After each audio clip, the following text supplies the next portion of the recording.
Harry and Princess Eugenie. What was the story behind that very public and none too private pictures of them together out in California?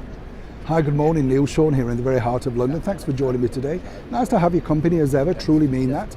This particular story simply caught my eye because when you think about it, this created world headlines. We're talking, of course, about the picture of Princess Eugenie and the former royal known as Prince Harry at a big sports event. And when you think about it, a lot of people were shocked simply because they kept in touch. But as I said to you before, they were very close within the royal family, not too distant in ages and growing up, all that sort of stuff. They had a very, very close bond together.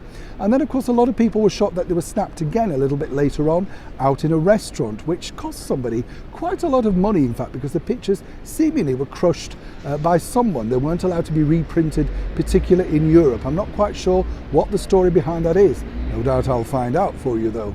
But what's interesting though is a lot of people are speculating as to why he'd reached out to her. And as we said, you know, they were very close before. But there's a bigger picture beyond that bond, and let me explain the reason why. According to a very good source, Princess Eugenie particularly was suffering rather badly with, of course, the massive media backlash against her father, the former royal known as the Duke of York, Prince Andrew. And as we saw, it's still ongoing today. There's endless front pages, such negative PR continually. And it's obviously even got worse simply now because naturally he had to pay a lot of money to that particular plaintiff. And it's got even worse, as we've now seen, because as we know, he paid a considerable amount of money, not the amount that you read about in the paper, but of course, nonetheless, a considerable amount. And the reason why Harry reached out both to Beatrice and Eugenie was he just simply wanted to offer a comforting arm, you know, a bit of friendship, that sort of stuff.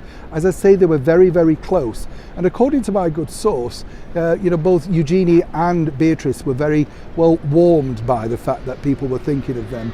Let's not forget, you know, when there's a situation like that, it simply affects every member of the family.